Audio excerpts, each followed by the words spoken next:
Namo tassa bhagavato arahato samma sambuddhassa. Namo tassa bhagavato arahato samma sambuddhassa. Namo tassa bhagavato arahato samma sambuddhassa. Buddhang dhammang sanghang namasami.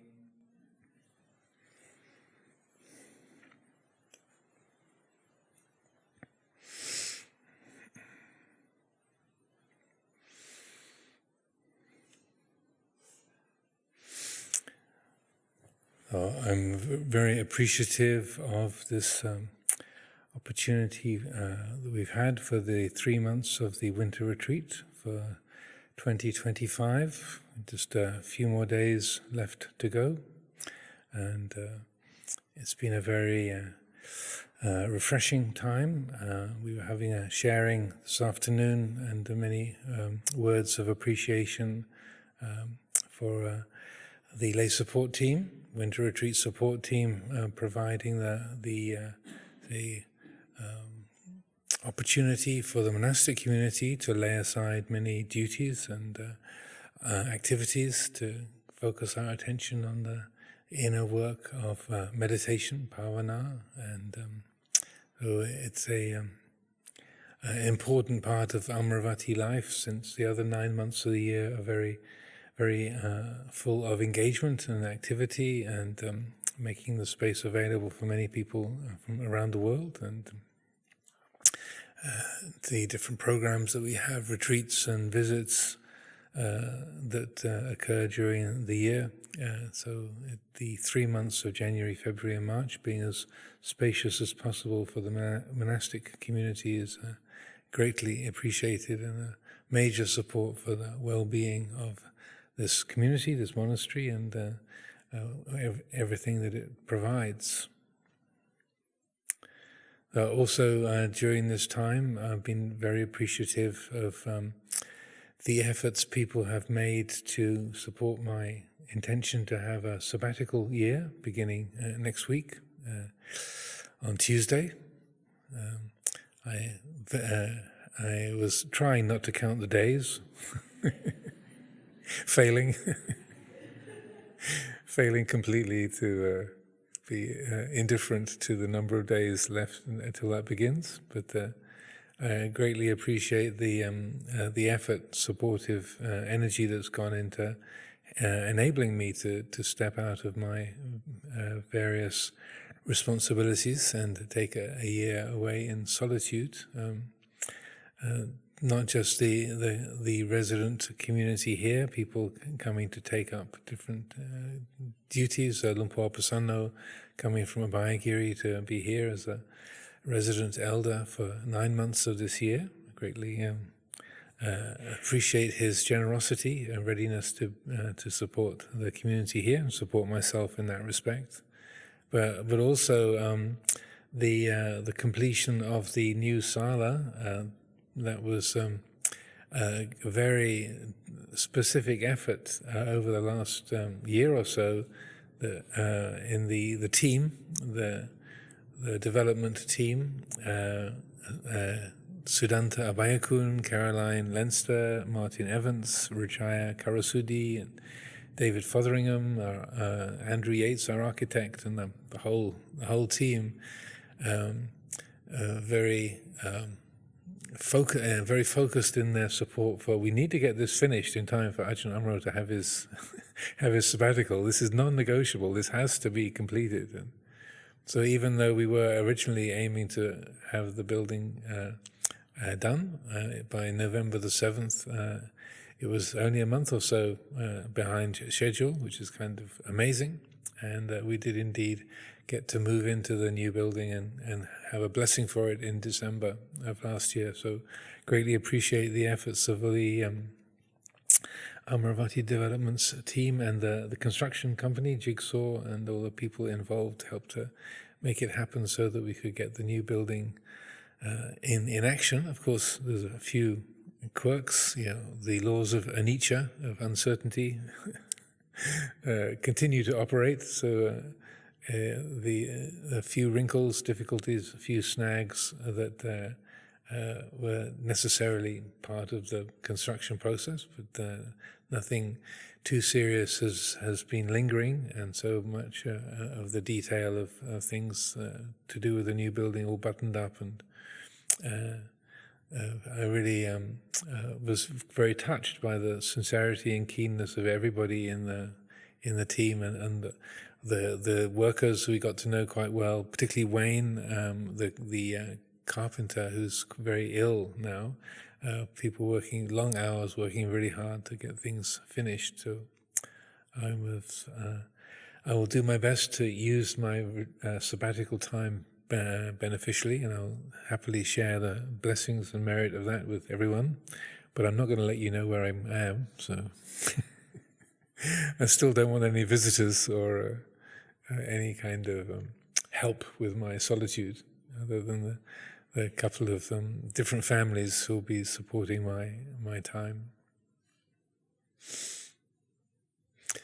One of the things about a sabbatical like this is, along with kaya viveka, physical seclusion, it's also an opportunity to simplify, to live in very, say, uncomplicated conditions. And as I've said to quite a number of people over the last few weeks, my intention is to take the SIM card out of my phone on April the 1st and disconnect the Wi-Fi, and hopefully to avoid the news as much as possible during the year that I'm away, and to live a life in as simple and elemental a mode as possible. And the times I have had solitary retreats in the Chithurst Forest back in 1988, or up in the hills of Northern California in 1995, then that was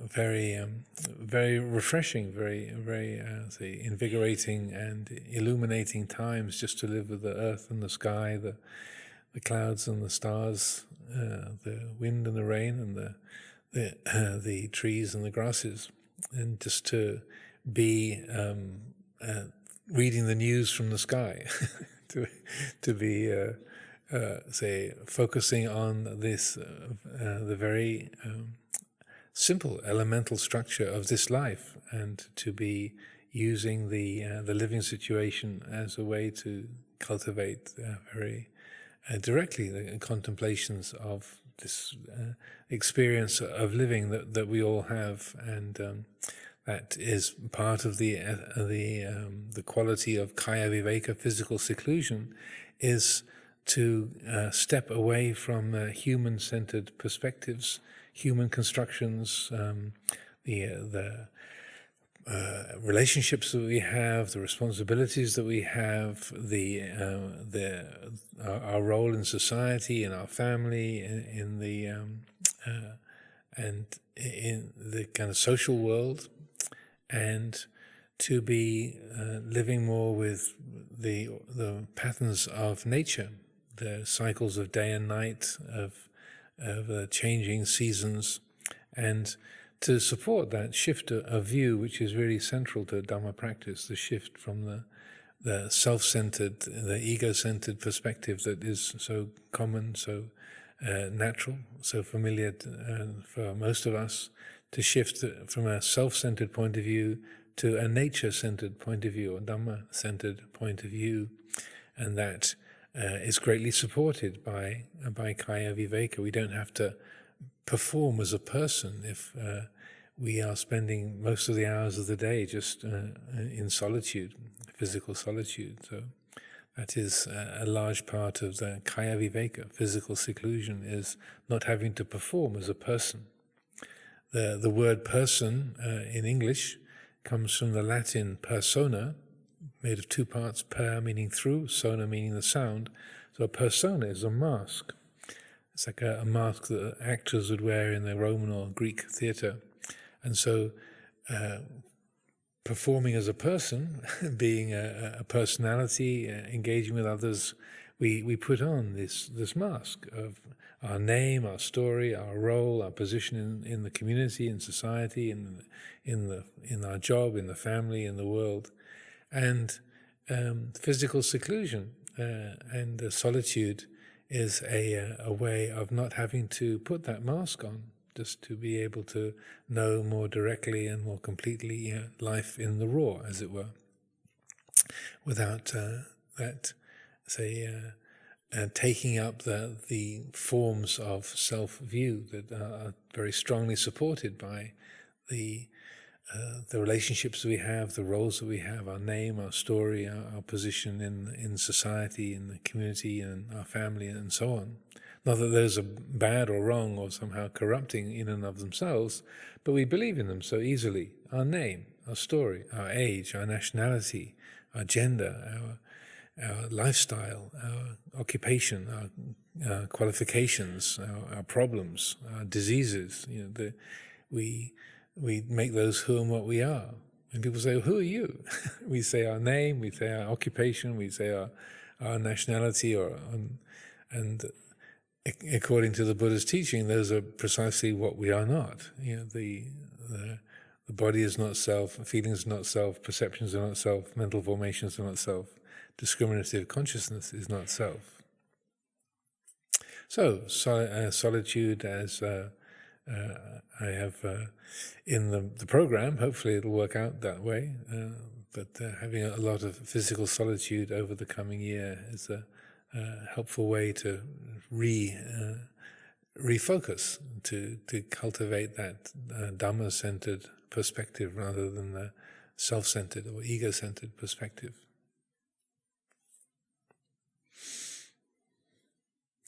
Also, just stepping out of the kuti where I've been living, I've came to Amaravati this time around in 2010, so it's about 15 years I've been living in my kuti, so it's a good opportunity to leave all the familiar facilities behind, the familiar things, and to step into a much more simple, basic living conditions. And to use it as an opportunity for renunciation, to not have all the usual conveniences. Again, I personally enjoy that kind of simplification and just stripping things back to their basics, and to live as simply as possible, with as few possessions as possible. I find a delight in the heart with that kind of uncomplicated quality of what we call renunciation, and also the one of the verses of the Dhammapada that I love very deeply. I think it's verse number 91, which goes something like, "The mindful control themselves; they are not attached to any home. Like swans that abandon the lake, they leave home after home behind." And even though I've lived in that kuti for 15 years, just like all of our living spaces, we're encouraged to look at this as a roof over their head for one night. So it's a good opportunity to do that, to leave the home behind, your familiar appliances and conveniences and your things, the particular array of clothing and books and the view out of the window and so on and so forth, just to leave it behind, to, like the swans that abandon the lake, to leave home after home behind. And sometimes that can be hard for us. We get attached to things that are familiar, and we feel we've got to have this, or we've got to have that, or I can't do without this or that or the other. But we can.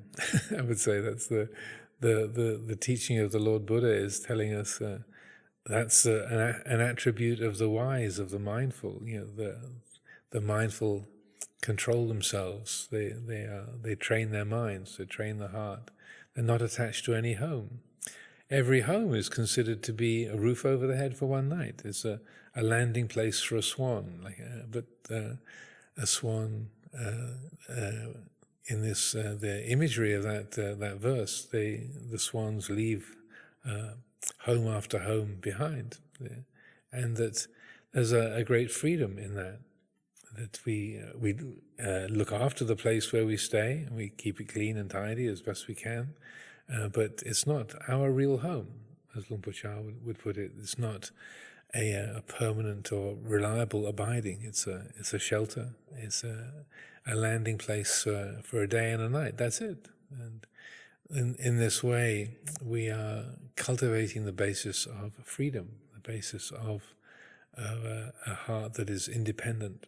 That we don't rely on a particular environment, a particular set of conditions, things that we're just used to as something that we have to have. But we cultivate a heart that is adaptable, that is open to the great variety of different conditions, different types of weather, different circumstances, heat and cold, noise and silence, things being barren, things being lush, whatever it might be, whatever the environment offers.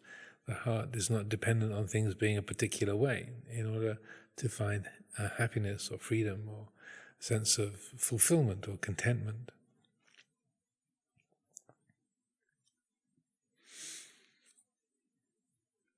Speaking of language, one of the interesting words that we live with, renunciation, the English translation of the Pali word nikamma. So nikamma is one of the 10 paramitas, the third of the list of 10 paramitas. And in English, the word renunciation, it has this tone of going without something that is actually yours, or something that you depend upon. And to renounce is like you were owning this, this does belong to you, but you're going to go without it, and that's a way of sacrificing your comfort, your convenience, your pleasure, and you're learning to endure that austerity or that absence, the lack of that particular quality that you've been used to or that you've enjoyed, that's been enriching. So giving that up, like people give things up for Lent in the Christian tradition. So renunciation in the English word has that kind of tone, that there's these things that are actually yours that you're going without. But in terms of the Dhamma principle and nikamma, it's more to do with contentment and simplicity rather than enduring a lack of something that's genuinely ours.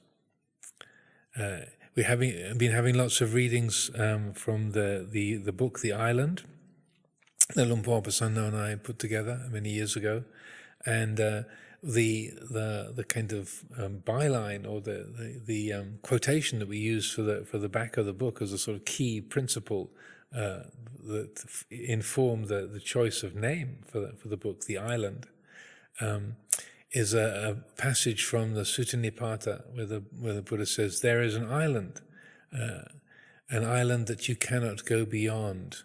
It is a place of no-thingness. It is a place of non-possession. That is why I call it Nibbana. And those two words, a place of no-thingness is akinchanam, and then a place of non-possession, anadanam. So that Nibbana is a place of no owning. the genuine peace of the heart is unified with the insight that no thing can really be owned, and there's no person here that could genuinely own anything in the first place. There's no thing that can be owned and no person that could own it. And so Nibbana is a place of no-thingness, and not creating the world of things, and the illusion, not feeding the illusion of separate independent objects and people and things, and also not feeding the delusion of ownership. This is my body, my speech, my mind, my robes, my Dhamma talk, my monastery. That It's recognized that any kind of minus, or the sense of owning, is a convenient fiction. It's a way of describing a situation, a relationship, as an easy way of talking. It's like an approximation to say, these are my robes. Well, the cotton plants that were growing somewhere in Thailand that but then the cotton was plucked and then they were woven into the thread, and then the monks at Wat Pah Nanachat sewed these into robes by hand and then offered them to me, and then they become my robes, and then they're worn for a number of years, and then they wear out, and you patch them and they wear out a bit more, and eventually they're no longer robes. They're used as dust sheets or patching material. The bits that are still solid, or you use them as floor rags and such like. So they are this material are my robes for a certain amount of time, but that's only a kind of conventional sense of ownership. There's nothing absolute, nothing substantial, permanent. There can't be. And that sense of owning is a mode of speech, a mode of thinking. It's an approximation, like saying this is my monastery or this is my body. That's a convenient way of communicating, but there's no thing here, no quality here that can genuinely do any owning of any material or mental quality, and no thing in the physical or mental world that can really be owned. And so that the peace of Nibbana, the great peace of the heart awake and aware and liberated from all attachments, is aware of that non-owning. So in a way, Nikkhamma, it's not a relinquishing or going without something that really belongs to us. It's more recognizing that nothing ever could belong to us, and there's nothing that could own anything in the first place. So it's a change of view. That paramita of Nikkhamma is that relinquishing of those false dependencies, a relinquishing of those the false or deluded habits of owning, thinking this is my body, my mind, my possessions, my place. That the mind that recognizes, well, yes, but no. That's the mind of Nikkhamma, is that anadanam, that is not inclining towards the delusion of owning, or being the possessor, or that something that's genuinely ours. Then, with that shift of view, then nothing can be lost. The heart is never diminished by the coming and going of different perceptions, different aspects of the body, different aspects of the mind, different aspects of material possessions, and the experience of the current living situation.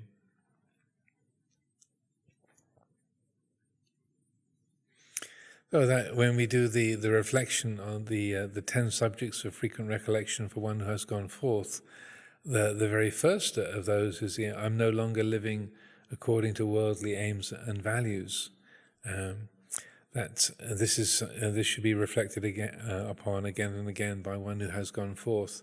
That is setting that intention to change the view, to change the way that we relate to our material possessions, our role. Say, I'm a senior monk. I'm the abbot of Amaravati Monastery. I've been a monk for 46 vasa. That's who I am. That's what I am. A worldly value would be, I am the abbot. I am this person. This is my role. I'm a senior monk, or I'm. And taking that as something that's substantial and intrinsically valuable, meaningful, important. The relinquishing of worldly aims and values is that relinquishing that false value, that false substance that we give to those kind of things, our our seniority, our accomplishments in life, the possessions that we have, the credentials that we have, if we're a doctor or a nun or a monk or a teacher, or we're someone holding a particular role. I'm the stores monk, or I'm the guest nun. That's who I am. I'm the kitchen manager.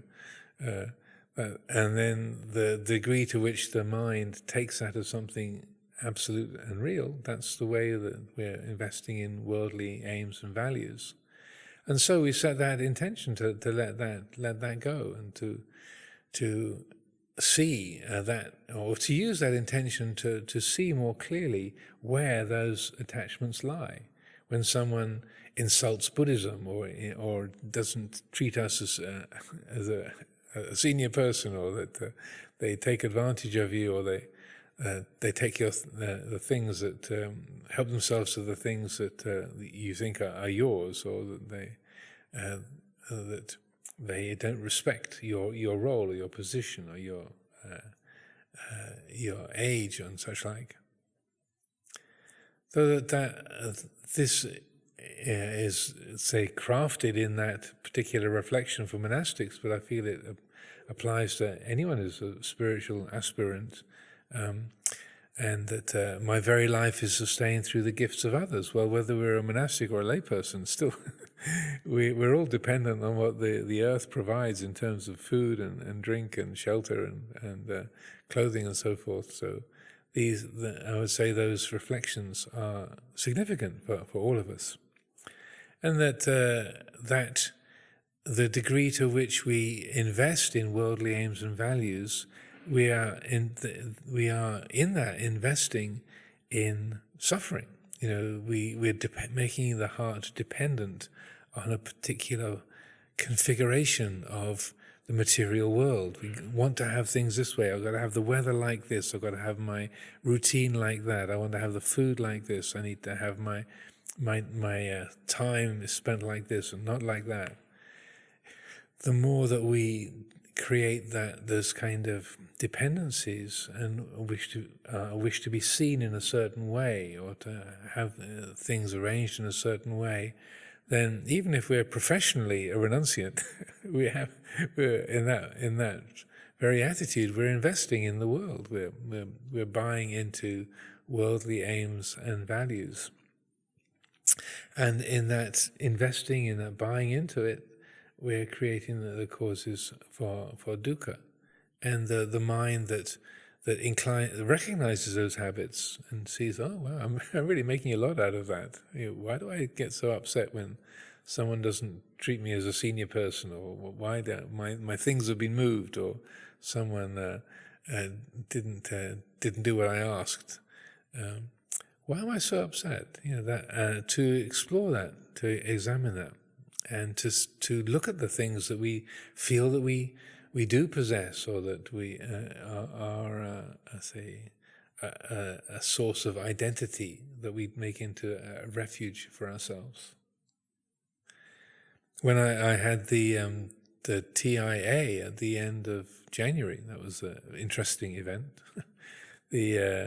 So TIA stands for Transient Ischemic Attack, and so as many people here will know that was when I was preparing the evening reading from the island on that particular day, January 30th. It was.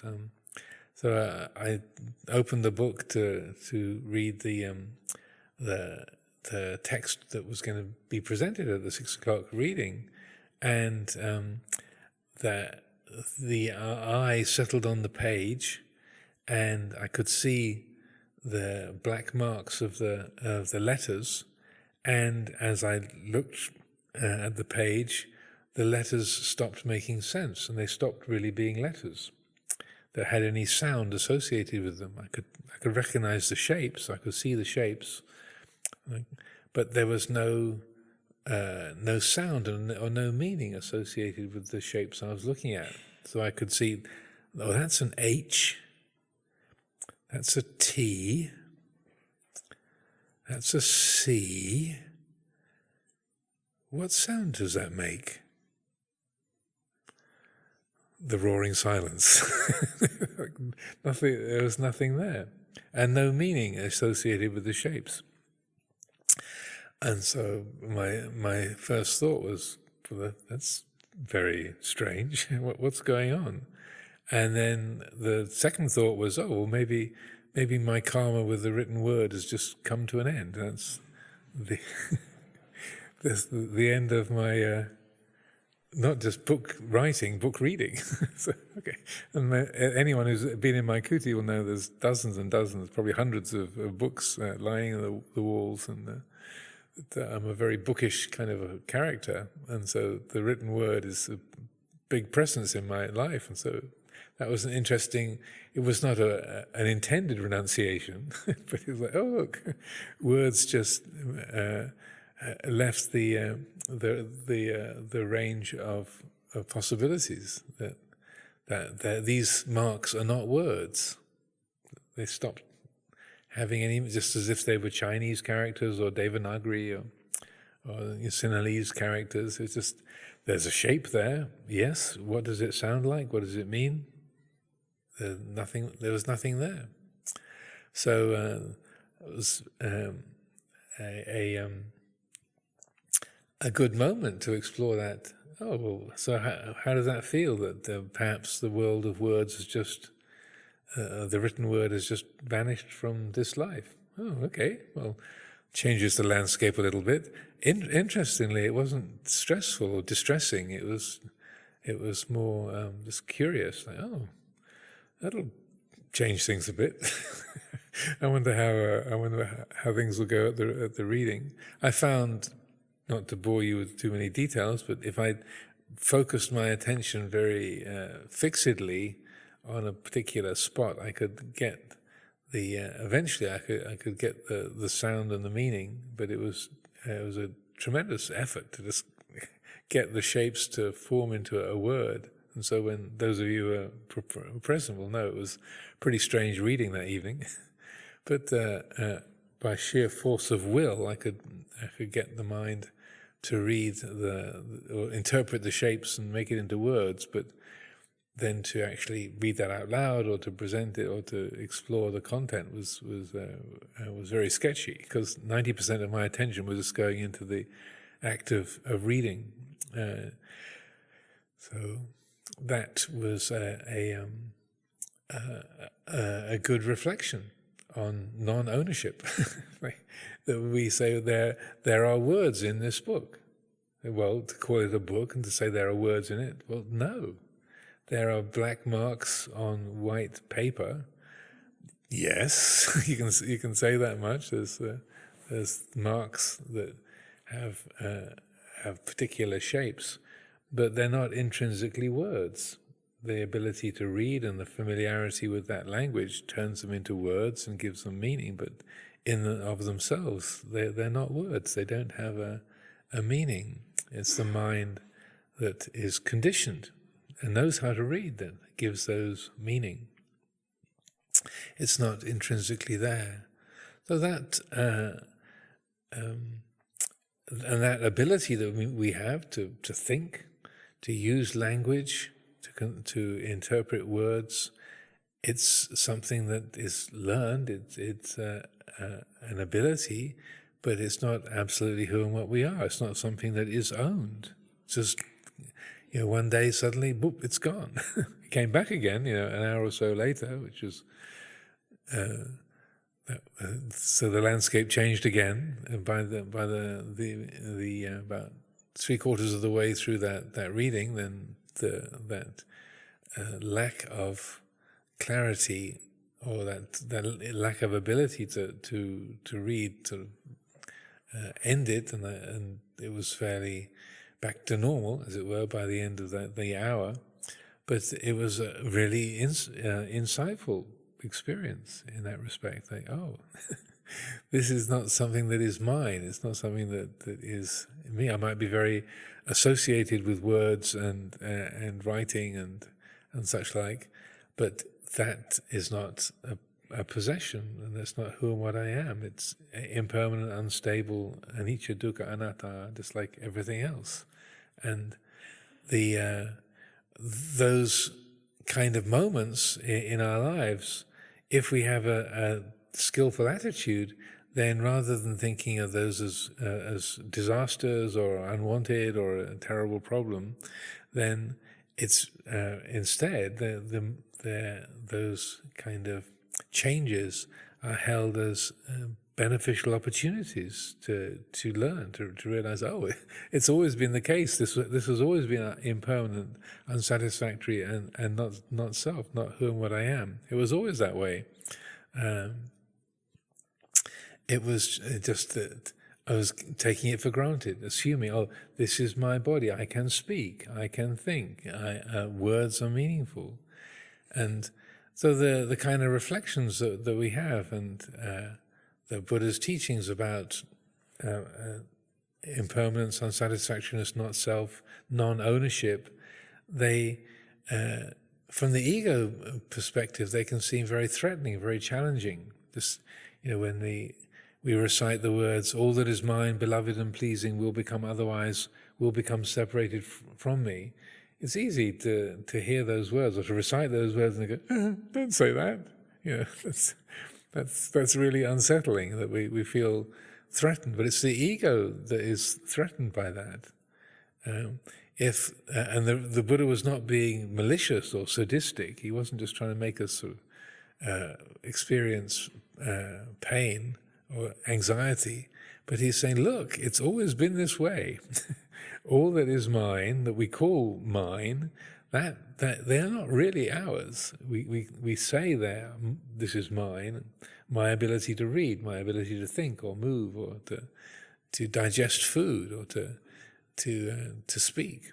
That we take that as mine, but it never really is. And so those reflections, they're threatening to the ego, they're challenging to the ego, but they're liberating to the heart, because if there's a sort of passing through that curtain of ego-centered reactivity, on the other side, the citta realizes, oh, of course, it's always been this way. How could it be otherwise? It's never been any other way. And it helps us to let go of that habit of investing in trying to find security in what is insecure, trying to find stability in what's unstable, trying to find satisfaction in that which can't satisfy. So the Buddha was not being malicious or cruel or unkind in encouraging those reflections, but rather out of great compassion, as a doctor saying to us, well, the news is from the diagnosis is not pleasant. It's not good. So here's the news of this is what the condition is. I feel this is a very important part of Dhamma practice, is that readiness to turn towards what's uncomfortable or difficult, and to learn the lessons that come from that. One of the things that we shared with the winter retreat support team, Suvira and Du in Thailand,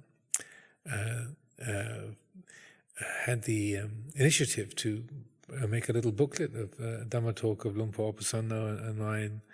Du is a Dhamma practitioner, lives in Bangkok, and is a very dedicated student of ours. And he had the idea, there's these 2 talks on fear that Luang Por Pasanno and you had given, and maybe we could make a little booklet.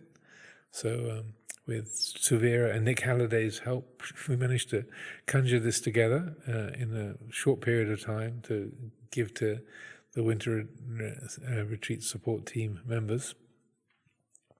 And in both of those talks, both Luang Por Pasanno and I make the point that the little book is called Fear and Fearlessness, and we might have the idea that, I like to never be afraid. Fear is really uncomfortable. Fear is kind of a emotional problem, and it'd be so nice to be fearless all the time, never to experience fear, and wouldn't that be lovely? Wouldn't that be life be much more peaceful, more pleasant, more easeful? Never to be afraid, and kind of independent of each other, we both made the same point that, well, fear exists for a purpose. It's a protective device.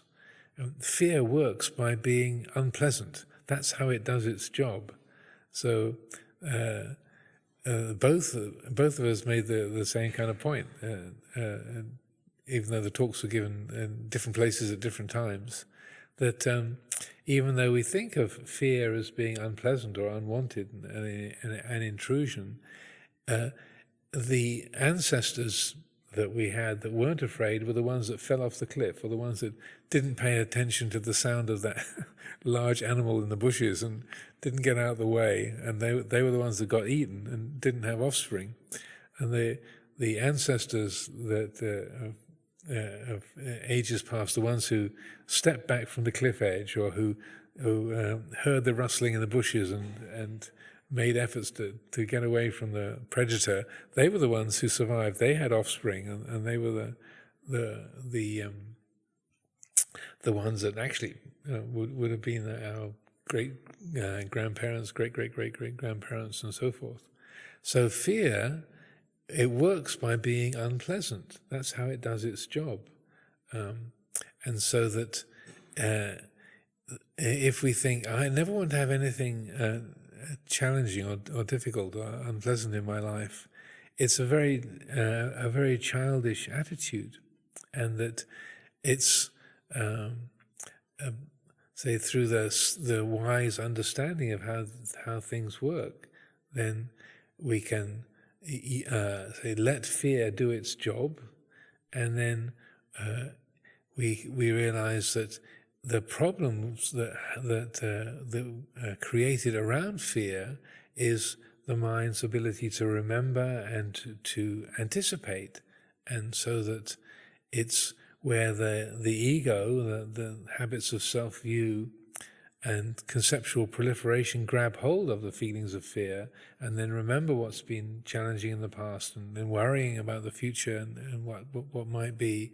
Then that's where fear is turns into being the fuel for a neurotic problem. And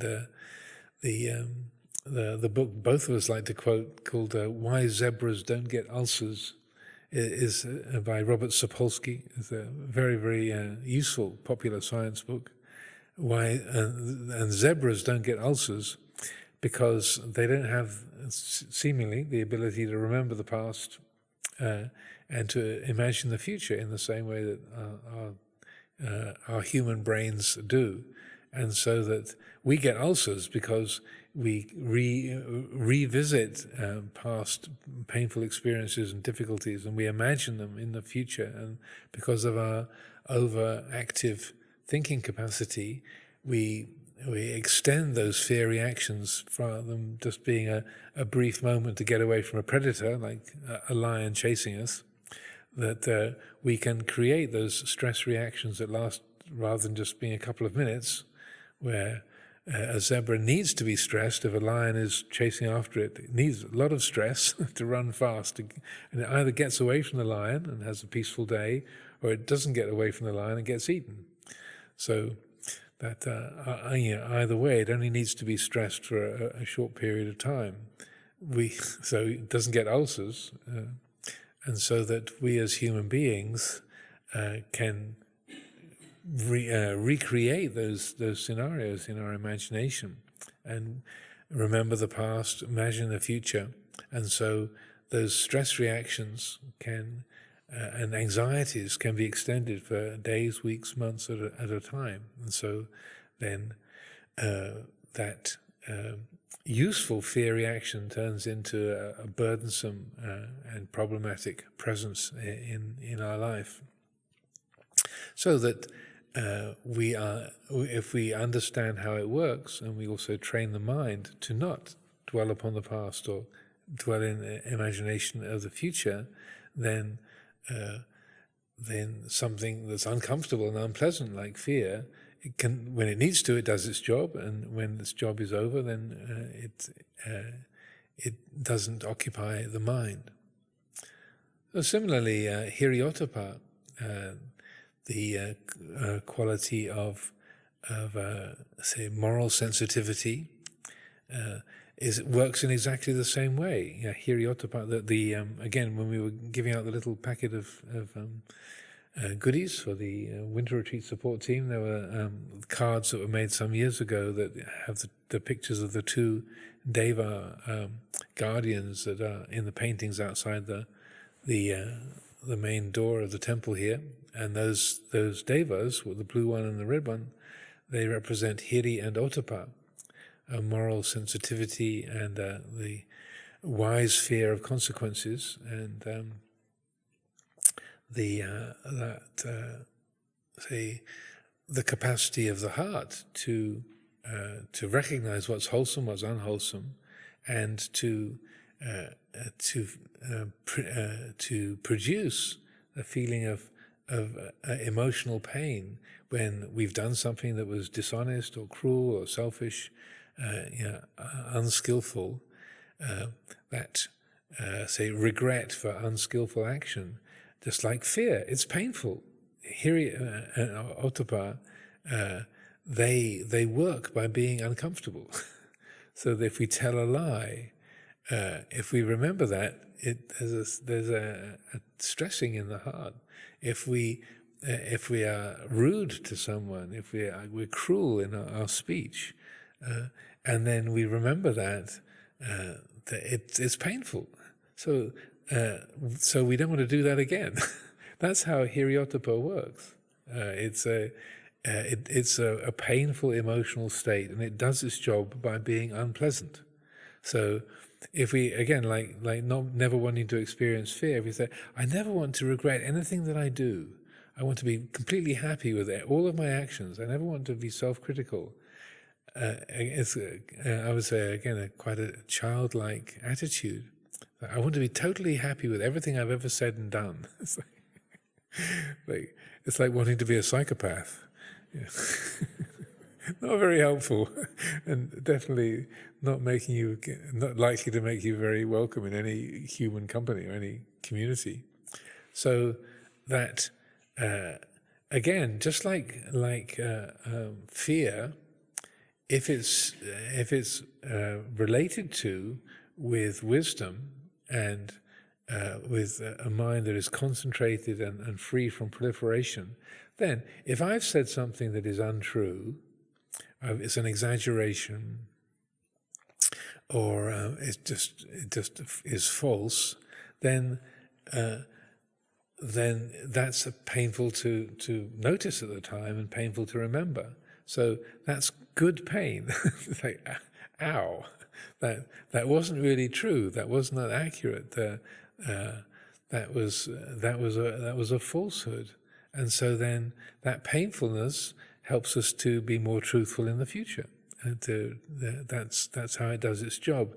If, rather like attaching to the feelings of fear and ruminating on it, on the past and imagining the future, if then we take that discomfort and we then feed the sense of self around it, to kind of build up a whole, I'm a terrible person, that wasn't true, what will people think of me, I'm really dishonest, I've got a kind of a falseness in my heart, and I'm a terrible person, and I'll never be able to get rid of these deceptive habits, and I'll always be this way. The mind is taking that hiriyottapa and turning it into a kind of a guilt trip and self-hatred. It doesn't have to. That there's just as with the quality of fear, it doesn't have to feed anxiety and a kind of neurotic, anxious attitude. Hiriyottapa doesn't have to feed self-criticism or self-hatred or a guilt trip. Rather, it can be respected. I mean, that's like we have these two devas outside the doors. They're the guardians, the Lokapala. They're the guardians of the world. So it's great to feel bad about being cruel, being selfish, being rude, being dishonest. It's good that we feel bad. I would say that's a useful discomfort, because that's what protects the heart. That's why the Hiri and Ottappa are called Lokapala. That's what protects the heart, so that the skillful attitude, the wise attitude towards those qualities, then we are able to say guide our lives in a much more beneficial, much more wholesome way.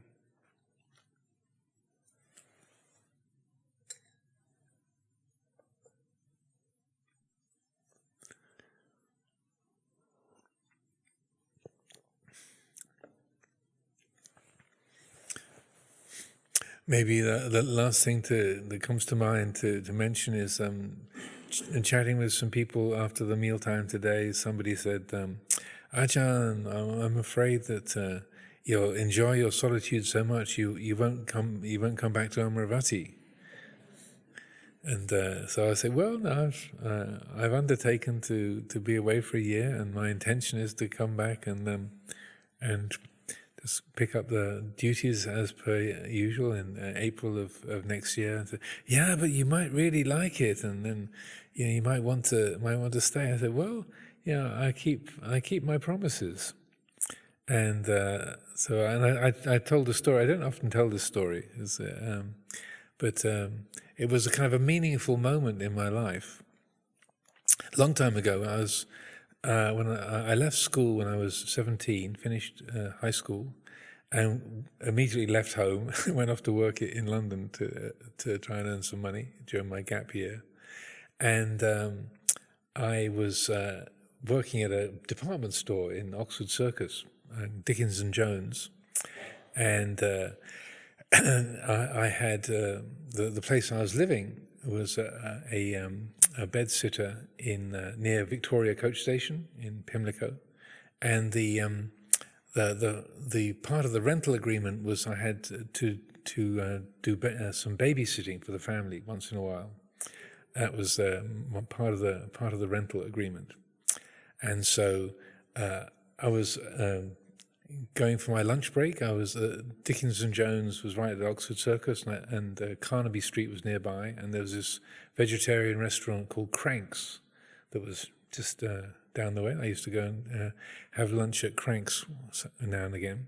So walking down the Carnaby Street, and I saw this a couple of people walking towards me, and I think the Friday of the week before, I had been to Mick Ronson's first solo concert. He was David Bowie's guitarist, and I had been a big David Bowie fan. The first concert I ever went to was David Bowie in Chatham when I was 15.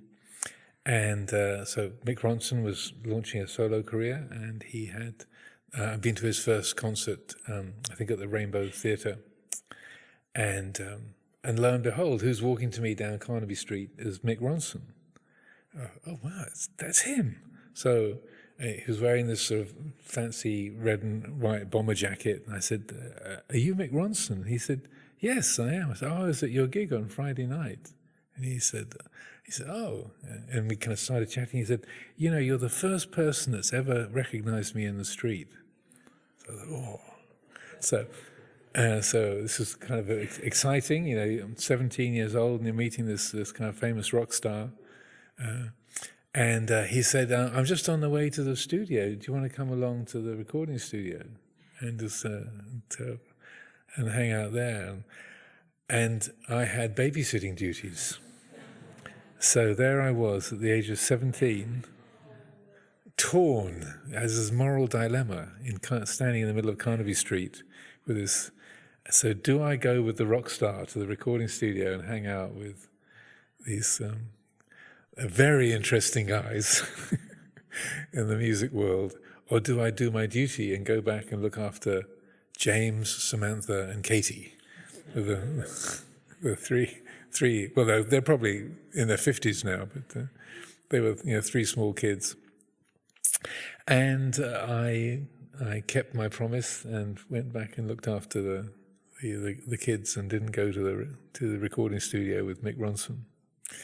So yeah, that was a test, but